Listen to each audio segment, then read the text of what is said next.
দেখুন এই শাশুড়ির কাণ্ড, বৌমাকে সারাদিন খাটিয়ে মারছে। আমি তোমাকে কতবার বলছি এই টেবিলটা পরিষ্কার করতে, দেখো তো কতটা ময়লা। আমি তোমাকে কতবার বলছি টেবিলটা একদম পরিষ্কার রাখতে হবে, দেখো কত নোংরা। কথা বলতে না পারলে মুখ বন্ধ রাখো। নিজেকে কি খুব চালাক মনে করো? কাজ তো পারো না, শুধু বড় বড় কথা। এই তুমি এই বইলা বউ যখন শাশুড়ির দিকে একেবারে ফায়ার লুক দিয়ে তাকাইছে, শাশুড়ি এমন ভয় পাইছে যে বালতি আর কাপড় নিয়ে একেবারে পিট টান দিছে। জান, তোমার এই নেল আর্টটা তো দারুণ লাগতেছে। বোমা, তুমি এত টাকা নষ্ট করতেছো কেন? মেয়েদের এত খরচ করা উচিত না। তোমার এই নেল আর্ট করতে তো কম টাকা লাগে না, খালি আমার টাকা নষ্ট করা। মেয়েদের মিতব্যয়ী হতে হয়। বউ আর এক সেকেন্ডও চিন্তা না করে ধাম করে কষাইয়া জামাইয়ের গালে দিছে একেবারে উড়াধুরে এক থাপ্পড়। থাপ্পড় খাইয়া জামাই তো দুনিয়া অন্ধকার। তোমার টাকা দিয়ে আমি নকশা দিয়েছি? হ্যাঁ ফকিন্নি কোথাকার, তোমার মতো কিপটা টাকা আমি ছুঁয়েও দেখি না। আমি নিজে কামাই, নিজে টাকা চলি, আর তুমি এসে আমার মিতব্যয়ী হওয়ার জ্ঞান দিতে। নিজের চরকে তেল দাও গিয়া যাও। হায় রে কপাল, বউ তো আজকে পোলারে মাইরেই ফেলবো। এই ভাই বা শাশুড়ি আর এক সেকেন্ডও এখানে দাঁড়ায় নাই, এক দৌড়ে পুরাই হাওয়া। ভাই রে ভাই, এইটারে কয় আসল উইমেন এম্পাওয়ারমেন্ট। কিরে বৌমা, তুমি সারাদিন এই কম্পিউটারের সামনে বসে থাকো কেন? বিয়ে হয়েছে, সংসারের কাজ কারা করবো?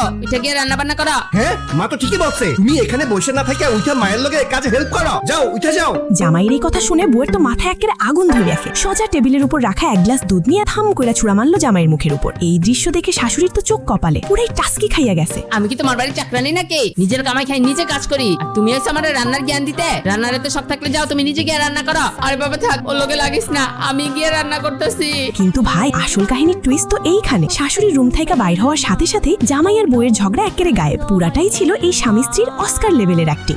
বউ তখন মুচিকি হাইসা টিস্যু পেপার নিয়ে জামাইয়ের মুখ থেকে দুধ মুছা দিতেছে। কি রে বউ, আমার অ্যাক্টিংটা কেমন দিলাম বলো? মা তো পুরাই ভয় পাইয়ে দৌড় দিছে। অ্যাক্টিং তো ফাটাফাটি দিছো।